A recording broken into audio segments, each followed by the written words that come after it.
Welcome to Lynn Cullen Live at pghcitypaper.com. Email your questions and comments to Lynn at pghcitypaper.com. Hello. Hi, how you doing? My voice a little low today. It is. I'm not sure what that means, but it's better than when it gets high. Right? So here we are again. It's Thursday. We're just a few days shy of Christmas 2016. It's, in fact, the 22nd. Thank you. The 22nd. For those of you wondering, we're putting in a full week this week, so we'll be here tomorrow. And next week, we'll be here on Tuesday and Wednesday. And then I'm not clear why we're not here on Thursday and Friday. Oh, because Celine's going. You know, Celine travels. She travels. I try. So that's it. So the holiday schedule's a little, the next 2 weeks are a little here today, gone tomorrow kind of thing. So roll with the punches. Okay? Thank you very much.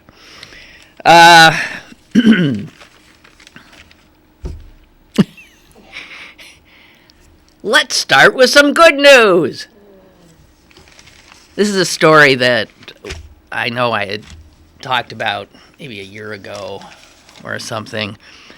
I think when we first became aware of it, and that is this extraordinary story of these two men who live in Fox Chapel who have been together as a couple for, I think, almost a half a century. They're older guys, and they've been together since, well, like high school sweethearts, practically. And one of the things that they did to secure their estate was because they got very concerned about it, as gay couples did before they could marry. And because they wanted to be legally constituted as a family, and marriage was not available to them. One of them, the older, adopted the younger. Now that sounds weird, but thus being father and son, there was the same kind of legal protection that would have been there if they had been spouses. So that's what they did, and they are hardly alone in doing that kind of thing. They did that, in 2012? And then, voila, gays could marry. So they thought, well, the hell with this absurd father-son thing. Let's make legal what has always been there. We have been married for almost 50 years. So let's go do that. And in order to do it, since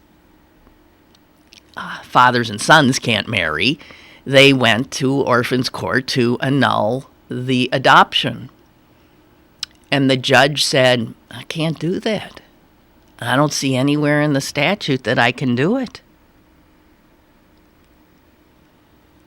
He said, the only way I'm aware that you could do this is if it was a fraudulent adoption. And it seems to me you could argue it was, but no. So they were told they couldn't. So they appealed, and yesterday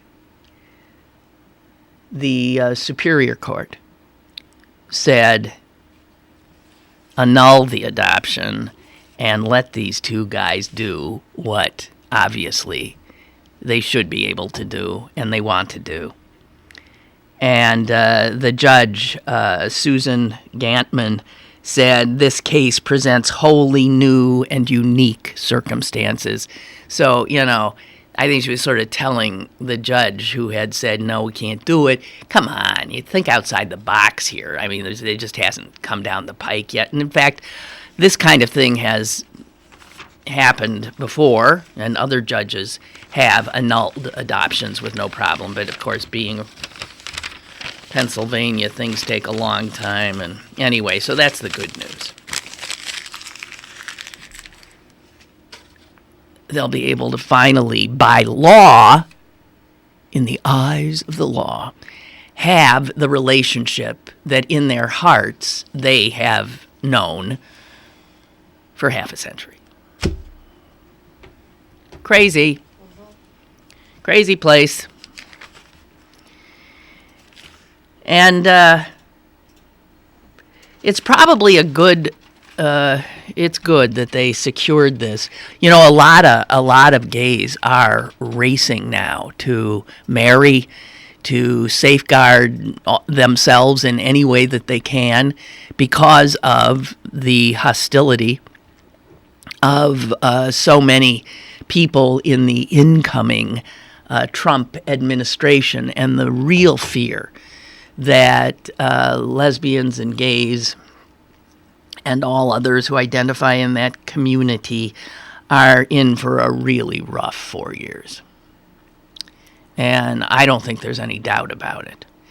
There is a bill, for instance, in the Congress that has been there for a few years, and even in the extremely right-wing Republican Congress of like the last few years, this bill has not been able to get much headway. But it's back. And the bill is called, let me get this. These bills, you know, the names, you have to, every time the name sort of alerts you to the fact that something's up.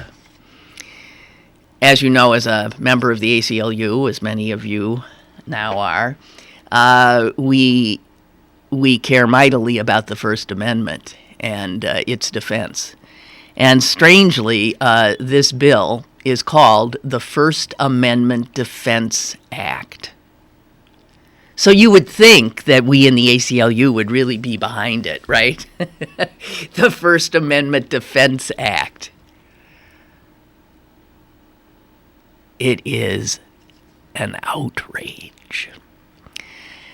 You will not be surprised to hear that its sponsor has been, and still is, Ted Cruz of the great state of Texas, and is co-sponsored by Mike Lee of the Mormon state of Utah. And let me find the actual wording so I'm not misrepresenting in any way. The First Amendment Defense Act would prohibit the federal government from taking, quote, discriminatory action against any business or any individual that discriminates against LBG people. So, get this. The federal government cannot in any way take action against somebody who discriminates against gays. That's what this bill is. And they couch it as freedom of religion. The law that they want, the bill that they want to become law, says that if this passes, it would be legal for anybody who holds one or both of these sets of beliefs to discriminate against gays. That is if, because of your religion, you believe that marriage is or should be recognized as the union of one man and one woman, or two, that sexual relations are properly reserved only to marriage. Well, so actually this bill would allow then the discrimination against single people who aren't married, heterosexual.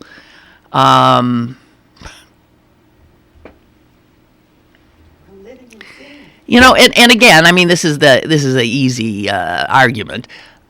Imagine if instead of gay, this said blacks or Jews. Huh?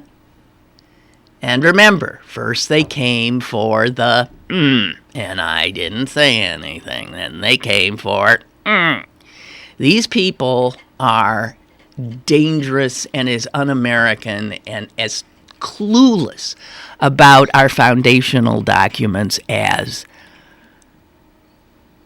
a child. Maybe that's not fair to the children.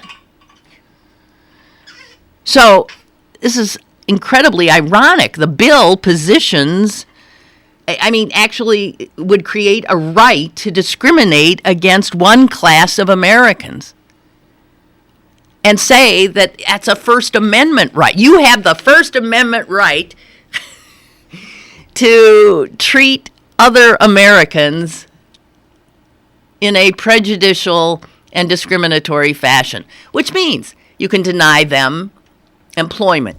You could deny them the right to your services. You could deny them entry. You could deny them rental or a home. You could deny them anything your little Christian heart desires. And get this. This bill then allows individuals and businesses to sue the federal government for interfering with their right to discriminate. So not only does it say, this is mind-blowing. So you can see why in the past, even in the Republican Congress, this one's had a little trouble getting by. But there is a feeling that it's got new life in it. It is currently co-sponsored by 171 members of the House. 171 members of the House already have their names on this baby.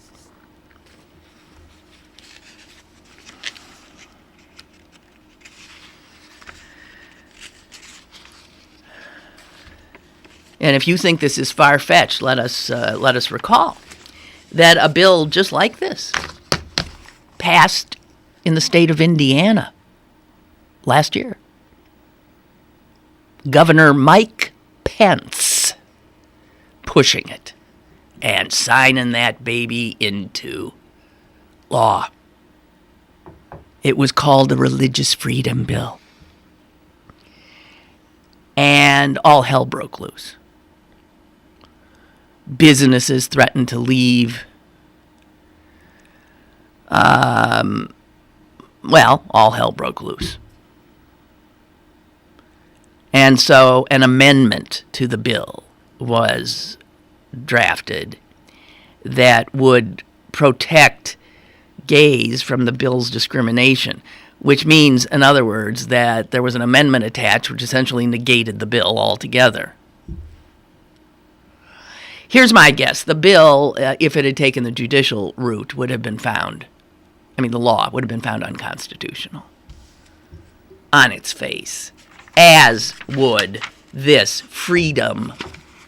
What is this called? First Amendment Defense Act. As will, God forbid, this thing passes and is signed into law by Trump. It would, I think, there would be so many lawsuits within 2 seconds. It'd be extraordinary. It is quite clearly in violation of the Equal Protection Clause, I think. Also, the Establishment Clause, which, says that Congress shall not establish one religion over another. This, to me, is just flat out unconstitutional. But if there's one thing we've learned about Republicans, and we should take note and, I think, learn from their example, is Republicans never quit. They do not quit. They can be beaten. They can be ridiculed. They can be time and time again thrown out of courts for passing unconstitutional measures, and they turn right around and do it again. And they keep doing it and keep doing it and keep doing it. It helps because Republicans have no shame.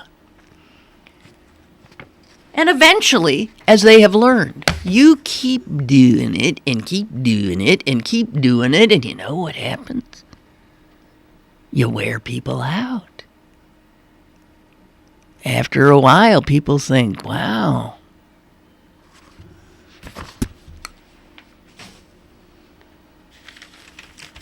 Okay, so, two book reviews caught my attention this week. One is a book about the importance of rest, and the other, a book about the difficulty of adapting to the technological change of our world. And I find the two bring up some complementary ideas, and I do think that both of these subjects are extraordinarily important. You certainly know that I'm obsessed with the negative aspects of technology, technological change, and the pace with which it is happening, and that there is, in fact, nothing to be done about it. But increasingly, scientific evidence points to the need that humans have for rest. And I'm not necessarily talking sleep, although, yes, we now know we need sleep. We need our bodies, our heads need recovery time. And, you know, it's only been, people used to essentially work from their homes before the industrial age. Pretty much. Shopkeepers lived over the shop. Farmers lived on their farm. With the industrial age came this bifurcation that hadn't really occurred in human life before, which was you go over here to work, and then you come back over here, your home, to rest.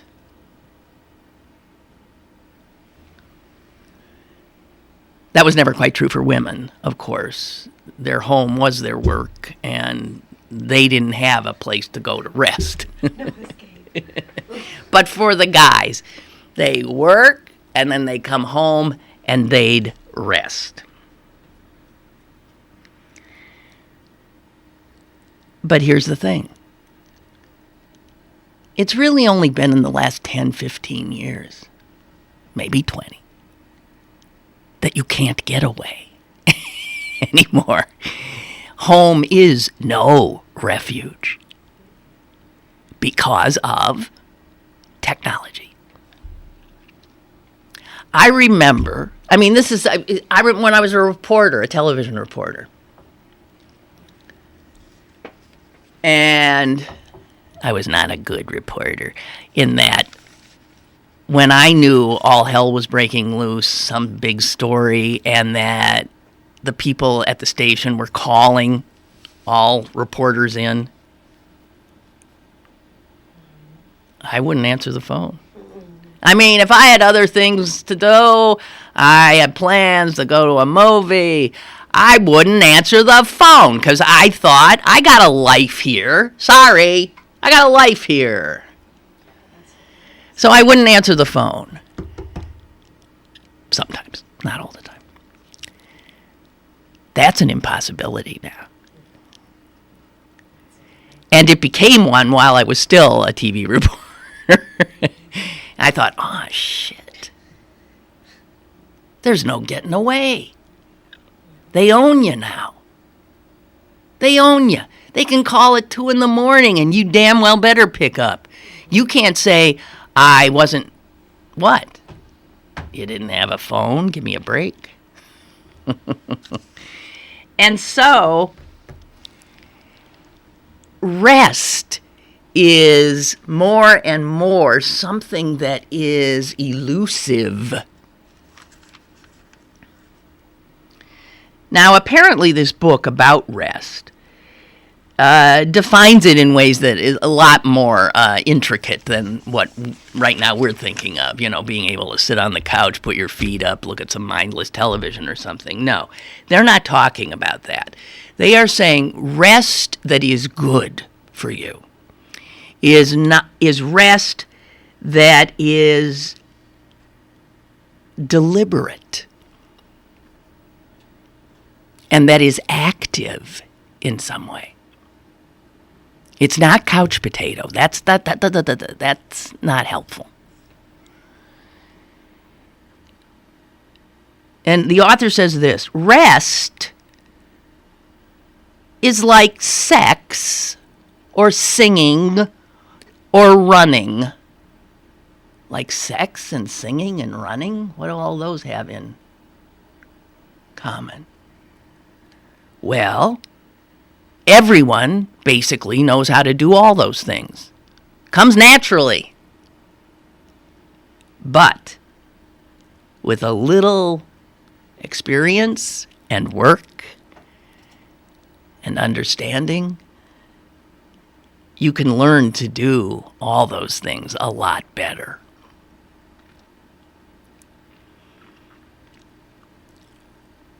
And if you look at some of the world's greatest thinkers or greatest artists, greatest anything, politicians, authors, greatest productive people, many of them were extraordinarily serious about getting their rest. They were as disciplined about that as their work, because without that deliberative rest, they wouldn't have been able to do their work. And in this day and age, in order to experience true rest, there is no doubt that you have got to disengage technologically. You have got to detach from your phone, from your computer. You have got to. Because there is no way that you can rest when that thing, that phone, that tethers you to your work and to all the troubles in the world is with you. Even if you don't look at it, its very presence within reach alters your consciousness. And I don't think there's any doubt about that. I don't think there's any doubt about it. So achieving the kind of detachment that is required for productive rest, it can't be done unless you are physically detached. In other words, it's not visible, it is gone, and you are left in what used to be a natural state for humanity up until just the other day. We are living, us, well, lucky us, we get to live in what is the most wrenching change that humanity has ever had to endure. And I've told you how much it freaks me out, how I can tell how it's already changed me, and not for the good. How I now think I have to know I have to look at that thing every few minutes to see what's happened. The first thing I do when I wake up is bang, grab my phone and start looking. Why? Life was fine before. That immediacy creates such stress that never was there before. So we live in an age in which a lot of people, Donald Trump included, brag about how they don't get rest, brag about how they don't sleep, how they're workaholics. I mean, all these people, they think that is a sign of them being extremely important people. Frankly, it's a sign of them being stupid. Stupid. Caller, go ahead. Hey, Lynn. Mm-hmm. One of the funniest routines I heard with Lewis Black when he says about people working at home. He said, that's a fucking bunch of bullshit. He said, they're masturbating. He said, I know. What? 'Cause I work at home. That's a pretty good line. You ever hear that one? No, did not. It's that routine, yeah. I'm working at home. Well, the thing is, it's really pretty hard for most people to get away anymore from work. So there's some, I suppose, what are called blue-collar jobs where, once you do it, you go home, that's the end of it. But for most of us, it's constant. And because our bosses can get at us anytime they want, there is no sense of respite. Yeah. So that's that. Well, thank you for the Lewis Black Yeah, you'd laugh. have to see it. I can't do it like Yeah, no, you it's can't. hilarious, but Okay. okay then. Thanks. Bye. Bye.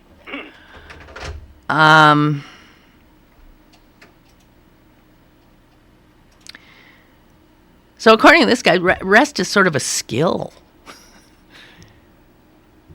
Rest is a skill. And here's the most wonderful thing he says. If you want rest,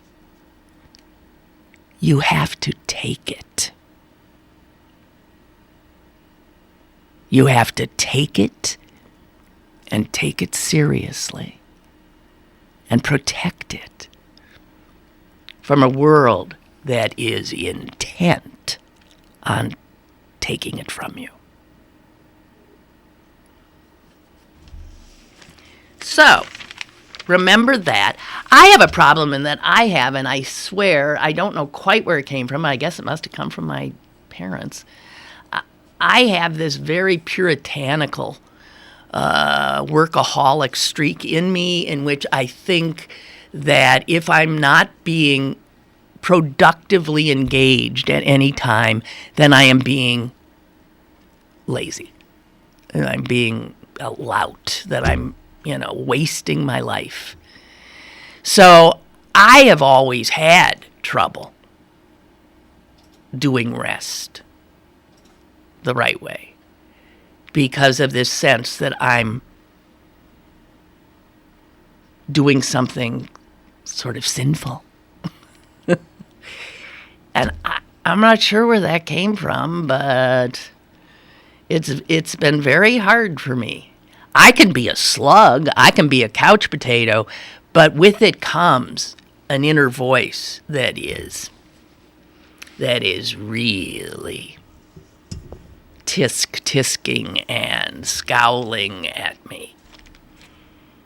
And I remember I'm being surprised in my adult life when I would say to people, they'd say like, well, what did you do this weekend? And I would like admit I didn't do anything. I sat home, I read. And they'll say, oh, how wonderful. And I would think, what? How wonderful? It was something shameful. I guess wonderful and shameful often do go together, though. So anyway, So imagine that. Here we are. We're human and we need this rest, and it's getting harder and harder because of technological change, mostly. The other book that I read a review of that talks about the rapid change that we are having to adjust to is a new book by Tom Friedman called Thank You for Being Late. I will explain the title in a bit. But even though humanity, is adaptable, obviously we are adaptable creatures, we all can see that even the most adaptable person or institution cannot anymore keep up with the pace of change. And Friedman focuses on three things that are changing faster than we can adapt. And those are technology, the climate, and the global marketplace. So all these three are like just exploding in ways, altering themselves in ways that we have never seen. So we spend a lot of time standing around with our jaws dropped saying, what the?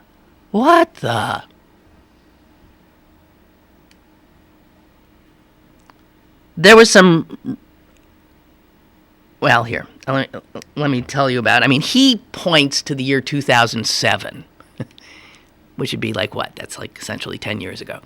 2007, he said, is where we lost control of the environment in which we live. He says in 2007, that's when the iPhone came out. That greatest tetherer and stealer of rest and attention and social interaction ever devised. That's when the iPhone came out, the Android, Kindle. It's when,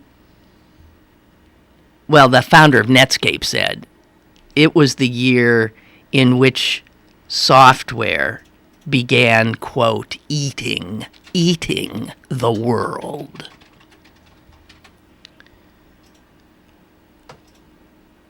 You want to know how rapid the pace of change is? There's something called Moore's Law.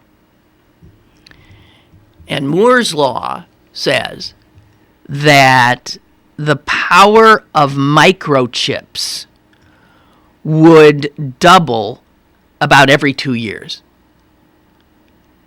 And I mean, we've seen that. A computer used to be bigger than this room, and now, now there's computers that you can't even see that are stuck into. So every 2 years, the power of a microchip would double. That was called Moore's Law. So Friedman says, let's take that law, it's showing that incredible speed with which change is occurring now, and apply it not to microchips, but let's apply it to like cars, just so you have a sense of the rapidity. So let's take a 1971 Volkswagen. And if a 1971 Volkswagen had been subjected to Moore's Law rate of change, it would today travel at 300,000 miles per hour, cost 4 cents to buy, and use 1 tank of gasoline in its entire lifetime. I mean, cars we can understand better than microchips, right? That is the kind of insane change and the rapidity of it. And here's a fact. So technology is helping, let's take a poor nation in Africa, Niger. I think that's how it's pronounced, right? I always said Niger, but I think it's Niger. Let's take Niger, where because of technology, more and more children are surviving, so that the population of that poor nation is expected, it's now 19 million. It is expected to be, in the next 30 years, grow to 72 million people. It's from 19 to 72 million. Here's the problem. So technology is doing something wonderful there. It's saving children's lives. At the same time, climate change is creating drought-like conditions, ruining crops in that nation, ruining the livelihood and the food supply. And so this rapid change, technologically and climate change, is going to produce a lot of hungry, desperate people. Research shows that humans have sped up their adaptability as time has, sort of forced them to make an effort. According to the studies, it takes the average person now about 10 to 15 years to get used to the sort of technological changes that we used to take generations to get under our belts. We've caught up. We've sped up that much. But taking 10 to 15 years to adjust, that ain't cutting it either. That ain't cutting it at all. Because we know that our gizmos and just the ones we use, the technology becomes obsolete every 5 years, 3 years, 1 year, every 6 months? Yeah, it's just ridiculous. And so, not only can't we as individuals keep up, and by the way, you think this adds to stress? Good God in heaven. You think this is the reason, like, a Donald Trump comes to power in the United States of America? Absolutely. These are part of the consequences. Technology taking jobs. Technology and the global economy upending the way people have lived, scaring them, stressing them, making them easy pickings for demagogues and strong men with easy answers.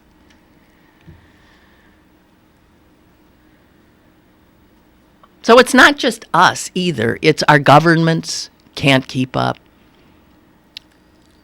Our legal systems can't keep up. Something as simple as, let's just go specifically as patent law, cannot keep up. Look at what we started with, the two gay guys. That judge here downtown said, well, no, you can't. That can't. And it had to go to another judge who was adapting a little quicker to say, come on, these are unique circumstances now. Gays can marry. Come on. Keep having to. Our educational institutions cannot keep up at all. They don't even know what to teach kids anymore. How do you know what skills will be necessary by the time those little kindergartners are set to go into the workforce? What do you mean? They'll be going into a world that can't even at this point be imagined. We don't know what they need to know.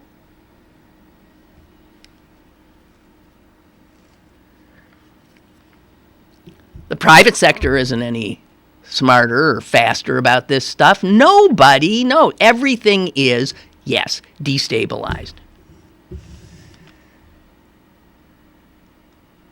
And what's funny about this is that when Friedman started writing this book 2.5 years ago, doing the research, for it, and he had to keep going back and talking to the people he talked to just the year before, because the book he was writing was going to be obsolete before it even got published.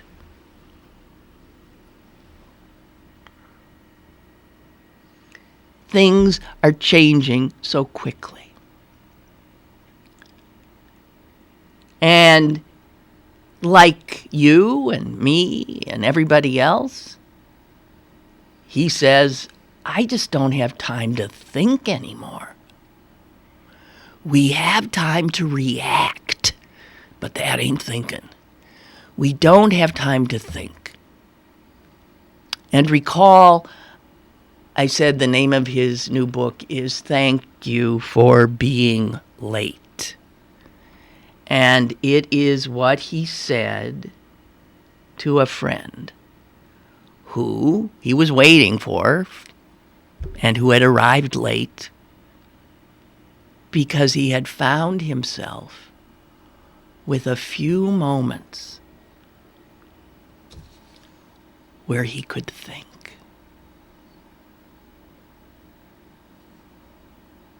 And when he said to his friend, hey, no, like, friends, I'm sorry, I'm late. No, thank you for being late. I scrounged a minute or two to think.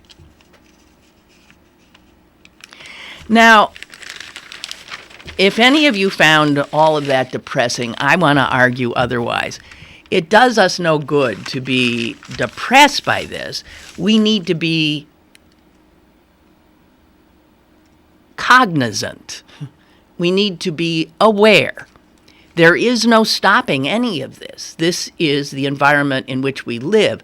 What I think we have to be vigilant about is trying to ameliorate the reactiveness with which we and most people and institutions are reacting to the destabilizing effect of this change that is too rapid for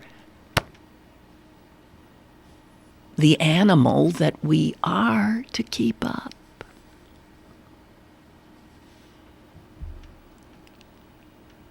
It took us thousands of years to learn how to group ourselves together and govern ourselves and create institutions and allow us to sort of function. And when change came, yes, it was disruptive, but it came at what would now be considered an extremely laughable pace. So slow.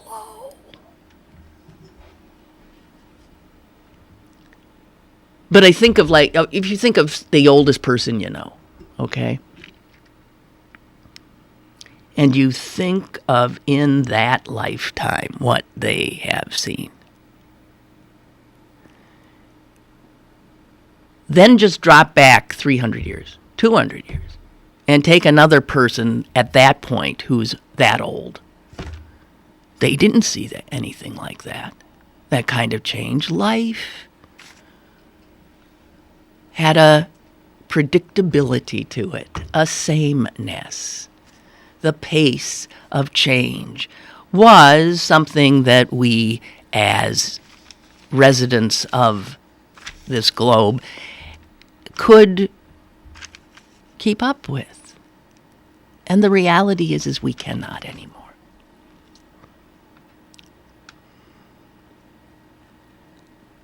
And I know that's not good.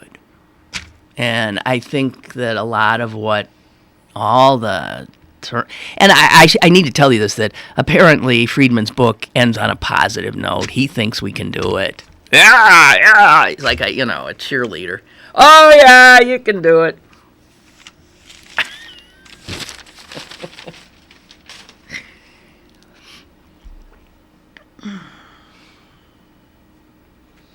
So, I finally saw Samantha Bee's interview with Glenn Beck. Did you guys see that?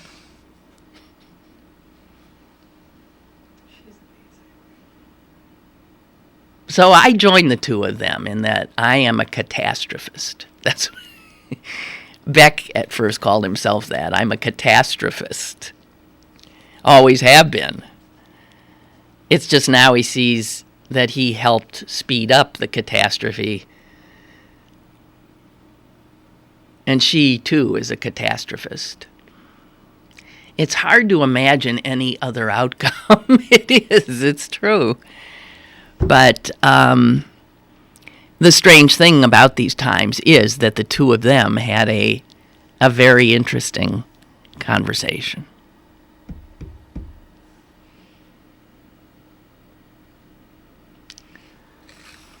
So,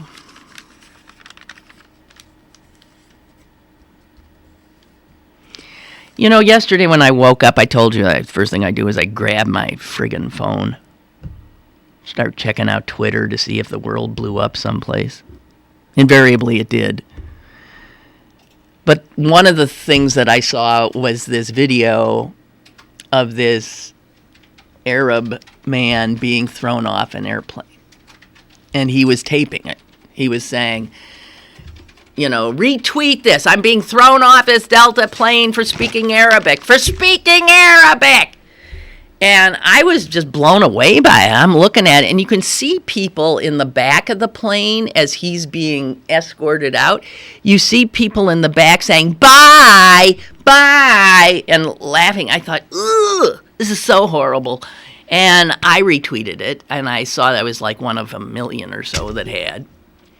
Then it turns out this guy is a YouTube star. He's a Muslim American, he and his friend, and they've got so many followers that they were actually on one of their world tours. They were coming back from one where they do sort of stand-up and motivational speaking, and their audience is pretty much English-speaking Muslims around the world.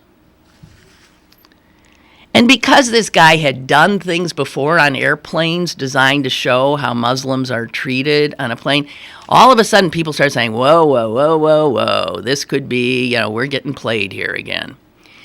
And I then felt, I had a long talk with my son last night about it, and he was starting to lean toward, you got had.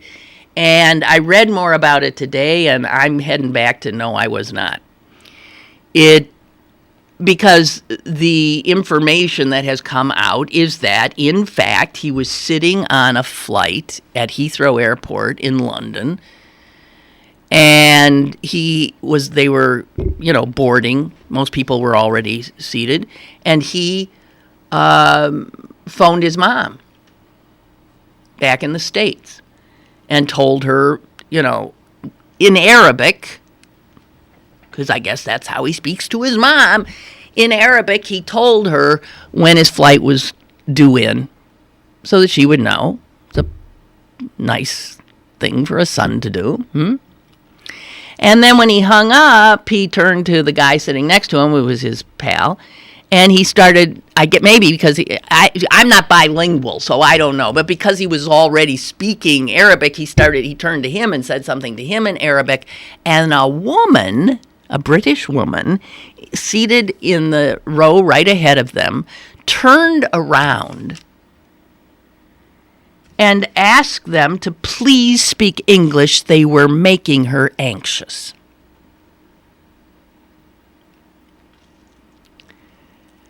And I guess things just went from there. Other passengers agreed with her, and I might have gotten a little huffy and squawking and who knows what. Flight attendants get called. The next thing you know, a pilot comes back and says, you got to get off. Just get your stuff and get off. And that's when he started taping. And he said, for people who said, yeah, but you always tape this stuff. You're a YouTube star. He said, hey, I have never taped a thing with my phone when I'm doing a bit. I have a camera. My camera was in my luggage. This just happened. I was thrown off for speaking a language. I believe him.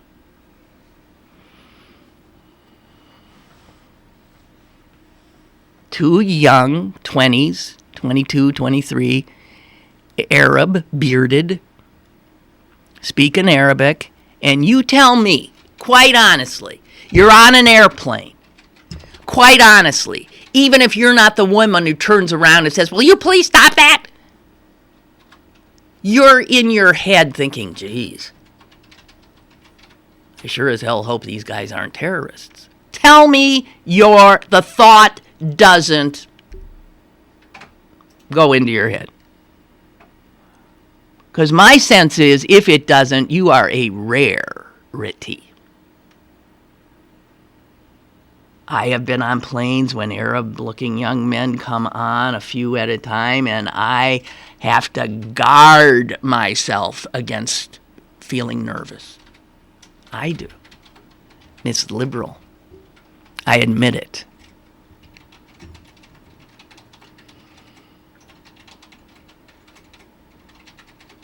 I was traveling with my son recently, last month. And he's dark and has long black hair. And he doesn't look like an American. And he, as usual, gets hauled aside. Even though he was TSA pre. Meaning he could go through with nothing. He didn't.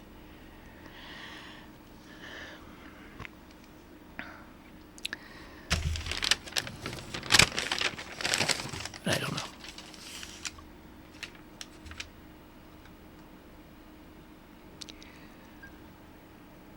And you know the Senate, well, just not just the Senate and the Congress. Do you know what the representation of women is in the U.S. Congress? It's, well, I'm gonna up it a little, but it's 19.5% of the Congress is female. 19.5% is female. I think that's part of the problem. This last election didn't change it a bit.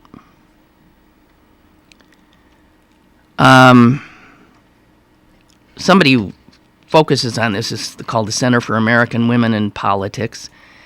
And the woman who heads it, Debbie Walsh, said this: well, obviously we could do better. But on the plus side, we're now just a sliver away from passing Equatorial Guinea when it comes to gender diversity in the nation's legislative branch. Equatorial Guinea is doing better than we are. I wish I knew exactly where on the list, but boy, are we down. And if you think we're down there, I can't even imagine what it is in the Pennsylvania legislature. Makes a difference. And all of that, and then I see a rising star here on the Pittsburgh City Council, one of only three women, I believe. Natalia Rudiak. She announced today she is not seeking re-election. And her mom died last year, and it really hit her hard. And she was an immigrant. And Rudiak writes, as the only child and daughter of an immigrant, her passing has had a deep and soulful impact on me. She was just 61 years old, her mom. And I know that I need to rebuild my strength through this next chapter of my life. And what she is going to do is, I guess, head over to Europe where her mom came from. and get to know her family there. She has this need to do that. So that's one woman we lose. One woman, hard working. Well, she's been wonderful on the council. Hard working woman, and we're losing her because she's reacting like a woman does, not like a man. Can you imagine a man saying, I'm leaving my job because my mom died, and it's been a hard thing for me, and I need to recalibrate my life. I'm going over. I mean, I just can't see. Some men might, but nah. It's more of a woman thing.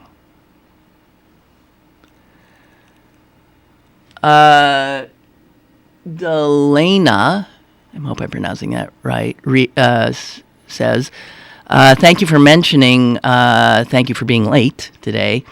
I work in communications for public school districts and see this trend of rushing everything and obsessing over immediate communication, specifically emergency communications. It reminds me of the story you tell about your son being left in his classroom on 9/11.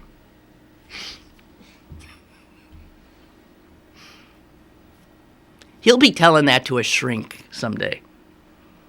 I don't think so. He's too laid back. But, yeah, boy, does he remember that. What did we do? Delana says. What did we do before cell phones and social media? I'm a technophile, but I think our obsession with instant communication 24/7 has gotten out of hand. This trend also reminds me of this article in The Atlantic with this quote about teaching. Here's a teacher saying, I feel rushed. Nothing gets done properly. There's very little joy and no time for reflection or creative thinking. There it is in a nutshell. That's it. And this is better? It is so not. It is so not. It boggles the mind. So no wonder we're people who can now go from Obama to the completely unthoughtful Trump. Yeah. We'll pay the price. So anyway, one of the women also leaving the Congress of the United States is Barbara Mikulski, who is a little fire plug of a character. She's 4'11". She's like, she makes Celine look tall, like a giant.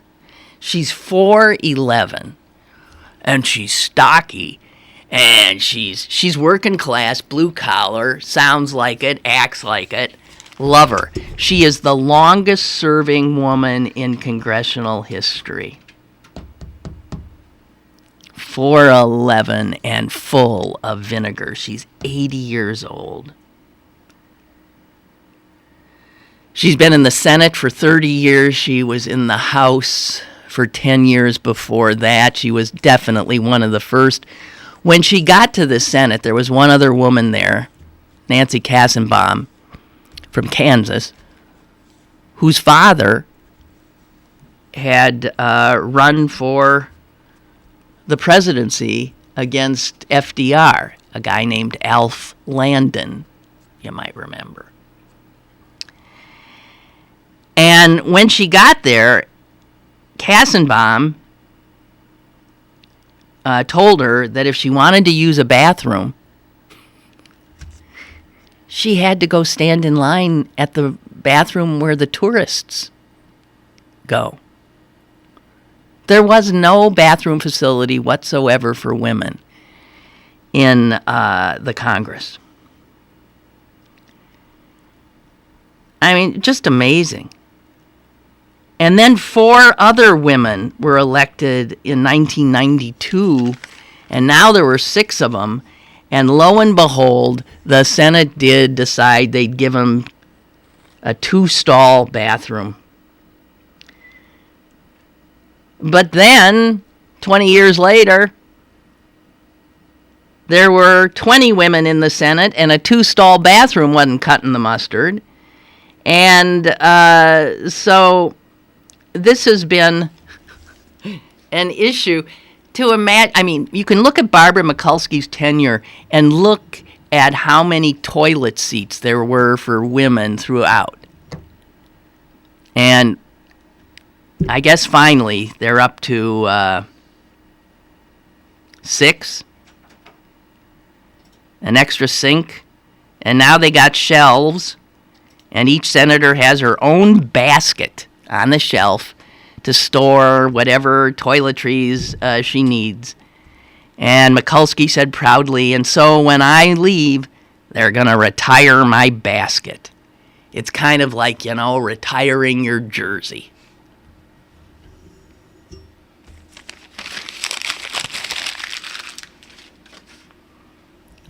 Okay, I think that's it.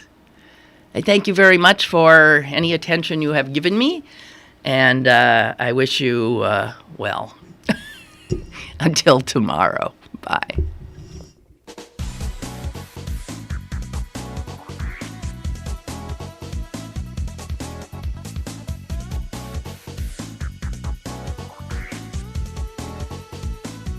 Lynn Cullen Live, Monday through Friday from 10 a.m. to 11 a.m. and archived at pghcitypaper.com. The opinions expressed on Lynn Cullen Live are those of the host and do not necessarily reflect the viewpoints of Pittsburgh City Paper, Steel City Media, and its advertisers.